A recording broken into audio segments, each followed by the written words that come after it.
يا هلا بالعودة، ازيكم عاملين ايه؟ النهارده هنعرف ازاي نلم كل مواد تالتة اعدادي في 3 ايام بس. وباذن الله في الفيديو ده هتطلعوا عارفين ازاي تلموا كل المواد وتراجعوها في 3 ايام، وكمان تحلوا كتير جدا على المواد عشان تدخلوا كده الامتحان متاكدين وواثقين في نفسكم ان انتوا تعرفوا تحلوا في اللجنه. الجدول ده انتوا طلبتوه كتير جدا جدا في الكومنتات، عشان كده قررت ان انا اعمله النهارده وفي عدد قليل جدا من الايام. 3 ايام بس هنقدر ان احنا نحل ونراجع على كل المواد، عشان بس كمان ما نملش، وعشان كمان نعرف هنعمل ايه في الايام اللي هي بتاعت ليالي الامتحان، وعشان كمان نحدد اولوياتنا وما نضيعش وقتنا. وثلاث ايام كافيين ان هم يلموا الخمس مواد اللي عندكم، ومش عايزاكم تستقلوا باي وقت واي لحظه باقيه قبل الامتحان. طالما الامتحان مش بكره يبقى احنا قدامنا وقت كبير جدا نقدر ان احنا نستغله في ان احنا نراجع ونذاكر المعلومات المهمه والحاجات اللي بيجي منها الامتحانات في كل المواد. وباذن الله في الفيديو ده هنعرف مع بعض اهم الحاجات واهم التريكات اللي بتيجي في الامتحان، واهم الحاجات اللي انتوا تركزوا عليها وانتوا بتراجعوا في كل المواد. قبل ما ابدا الفيديو اعملوا لايك للفيديو ده عشان يوصل لاكبر عدد، وعشان كمان تشجعوني ان انا استمر على القناه، وكمان اشتركوا في القناه عشان يوصلكم كل جديد، وشيروا الفيديو ده مع اي حد تعرفوه من ثالثه اعدادي عشان كمان يستفيد. ويلا بينا نبدا الفيديو بتاعنا. وزي ما قلت لكم الجدول ده هيكون 3 ايام، يعني هيكون اليوم الاول واليوم الثاني واليوم الثالث. مش هنكتب ايام محدده عشان تقدروا ان انتوا تبداوا في الجدول ده من النهارده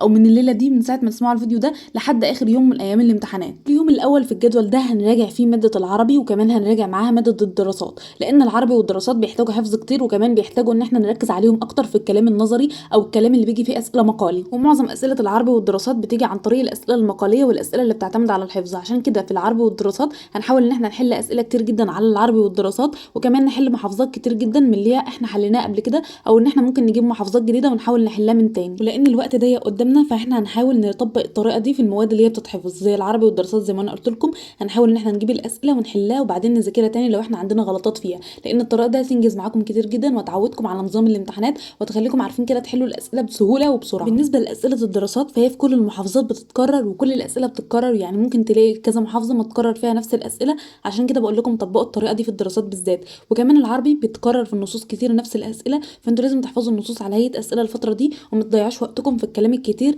او الحاجات الكتير. فاحنا لازم نركز على الحاجات المهمه بس. بقى عندنا في العربي اهم حاجه وهي النحو. والنحو عشان تذاكروه لازم تجيبوا الشرح بتاعه من على اليوتيوب، وبتبداوا على طول بعدها تلخصوا اللي انتوا فهمتوه من ورا المدرس، وتبداوا تذاكروا القاعده وتحلوا عليها كتير جدا. ونحاول كمان نراجع على اكبر عدد من القطع النحويه اللي موجوده في الكتاب واللي احنا حليناها قبل كده، وكمان نجيب اسئله جديده على النحو ونحلها، او نحاول نحل الاسئله اللي ورا كل درس. نيجي بقى لليوم الثاني معانا في الجدول، وهنراجع على ماده العلوم وماده الانجليزي. وطبعا العلوم فيه معادلات كتيره جدا، هنحاول ان احنا نحفظ المعادلات وكمان نحل عليها ونسمعها كذا مره لنفسنا عشان نتاكد ان احنا حافظينها، وكمان نشوف ان احنا بنحل عليها اسئله او كده، او نظامنا ايه في حل المعادلات او حل الاسئله اللي بتيجي على المعادلات. بالنسبه للمعادلات فهي لازم تتحفظ ان انت تقرا المعادله وتفهمها كويس جدا وتفهم الوزن بتاع المعادله ماشي ازاي، وتبدا على طول تكتب المعادله كذا مره بورقه وقلم وتسمعها لنفسك، لانك لما تسمعها لنفسك هتتاكد بكده انت ذاكرت المعادله او حفظتها ولا لا. وكمان تبدا على طول تحل اسئله كتير جدا على الدروس اللي عندك وتركز على التعريفات. وبالنسبه للوحده الاخيره في العلوم فهي اكتر واحده طبعا احنا عارفين انها فيها كلام كتير جدا وكلام مقالي، واسئلتها دايما بتيجي فيها حاجات ان احنا نكتب فيها.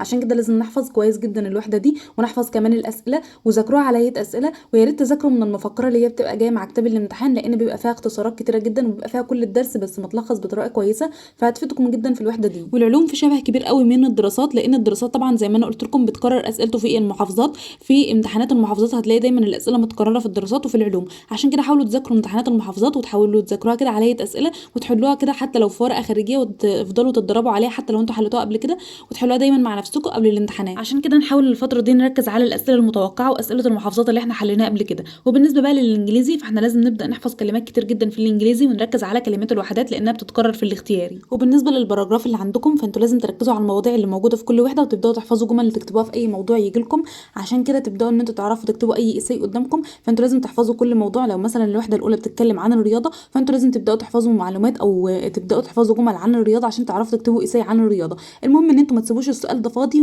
وما تغلطوش في السؤال ده عشان يبقى عليه درجات كتيره جدا من الامتحان. وبالنسبه للجرامر فاحنا لازم نكون مذاكرين الجرامر كويس جدا من ورا شرح المدرس، ونبدا نعمل ملخص للجرامر كده لكل وحده، ونبدا كده نعرف الاسئله بتتحل ازاي في كل وحده، ونراجع اسئله كتير جدا لانها مفيده جدا في الجرامر وبتثبت الحل بتاعه او بتثبت القواعد في دماغنا. وبالنسبه للجرامر فاحنا لازم نذاكر الجرامر من ورا شرح المدرس، ونبدا نعمل ملخصات خاصه بينا من ورا الشرح اللي احنا فهمناه، ونبدا على طول نذاكر او نحل كتير جدا على الاسئله اللي احنا ذاكرناها او على الحاجات اللي احنا ذاكرناها او القواعد اللي احنا محددينها لنفسنا، ونبدا نحل كتير جدا جدا عليها لانها بالحل بتثبت معانا اكتر على القواعد اللي بتتكرر كتير في امتحانات المحافظات، وكمان القواعد الجديده اللي انتوا اول مره بتشوفوها اكتبوها واكتبوا لها ملخص كده وعشان تراجعوها اكتر من مره عشان تثبت معاكم، واكتبوا كمان الامثله عليها وذاكروا دايما الجرامر بالامثله لانه كده بيثبت اكتر. نيجي بقى لليوم الثالث والاخير معانا في الجدول وهنراجع فيه ماده الرياضه ونحاول نلم الرياضه الجبر بقى والهندسه، ونحاول نقسم وقتنا كده على الجبر والهندسه ونشوف عندنا ايه اكتر حاجه يعني احنا واقعين فيها سواء الجبر او الهندسه، ونحاول نلم الجبر والهندسه في الفيديوهات اللي انا هقول لكم عليها في الفيديو ده،